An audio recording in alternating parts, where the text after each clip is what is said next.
The devs of RLCraft clearly don't understand what the word difficult means, so let's define it for them. Challenging, the opposite of relaxation or lean.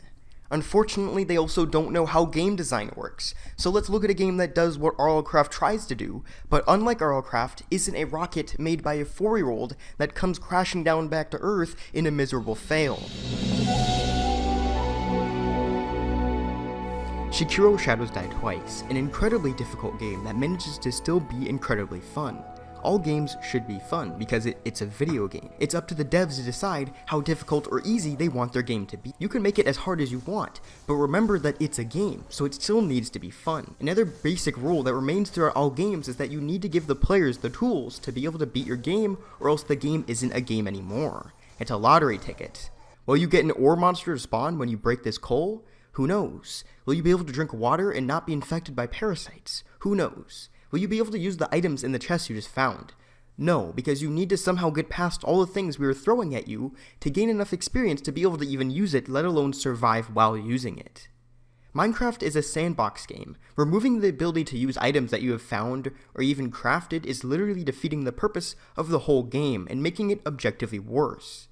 Additionally, if you're going to have a level cap in your mod pack, why even have villages then? Or at least blacksmiths? By the time you gain enough levels to use those items, you'd have already progressed past most of them anyways. There's 0 point to having XP requirements in villages in the same pack. Even some chests are obsolete as well. That shows the utter incompetence in this pack despite its immense popularity. I can't even break carrots until I level up enough. Whose idea was this to put into Minecraft? But enough flaming. What does RLCraft need in order to be fun while still challenging? This clip you're watching right now contains something that RLCraft players wish they had in their mod pack, and it's essential for making a hard game fun. Skill. You need to be able to have some sort of function, mechanic, or tool that lets your players use their skill to defeat all the bogus you're throwing at them. Any clips you can get of RLCraft won't have any skill. They'll have luck, patience, and knowledge of everything in the pack, but not skill. Pressing left click isn't a skill. Neither is dodging things you can't defeat or getting lucky by having them not spawn close enough to kill you.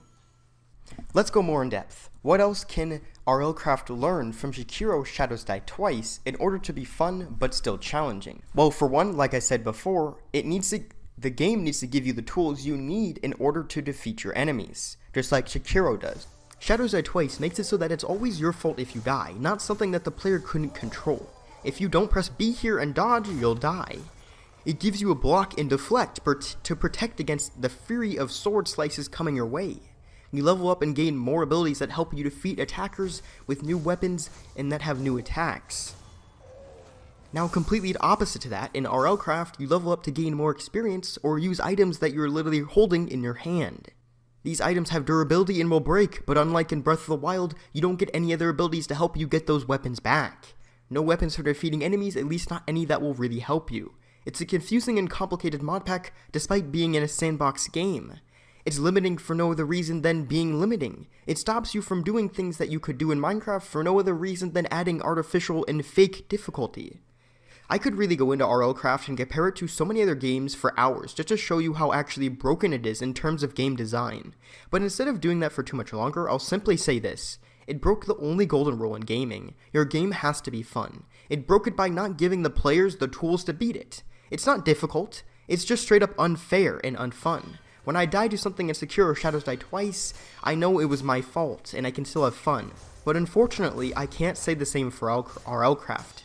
You can make your game difficult, but there's another rule you must abide by if you make your game hard. You have to be wary of how much skill your players will need to beat the difficulty you are presenting.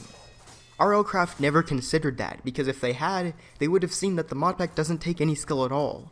It's about being lucky and has nothing to do with skill besides clicking a mouse button when you finally manage to get powerful gear. It's about looking up what to do next because it's so needlessly complicated. It's about camping in a village because everywhere else is so radically unsafe.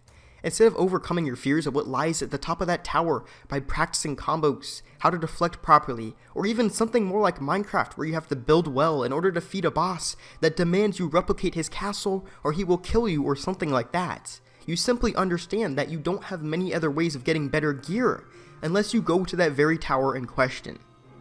That's not game design. That's just shit.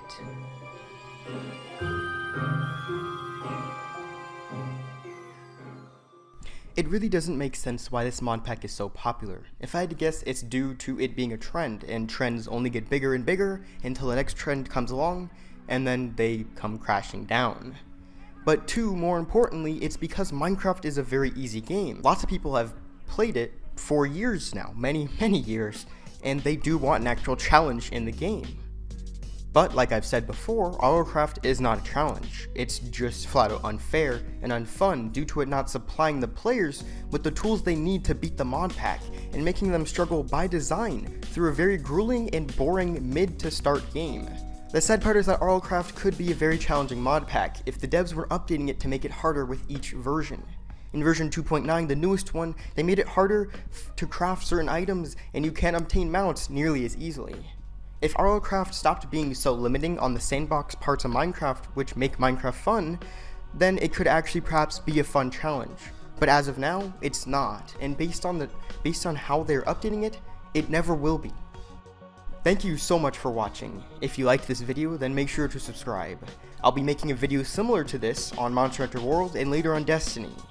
They're kind of half rant videos, half, actual detailed review videos, if you will, I've taken inspiration from a lot of new YouTubers. I used to be, back in my old days, I used to be just influenced by like Leafy, and Pyro when they ranted, but I'm not really fans of them anymore.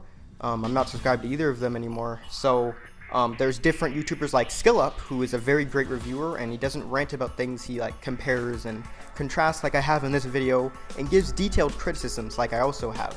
And I'm going to be only increasing my writing capabilities and my video capabilities as I go on. So again, make sure to subscribe, because you're going to want to see that Destiny video. It's going to be like freaking hour long, because I got to go through all of Destiny. I got to go through Destiny 1, all those years, then Destiny 2, all the way up to now.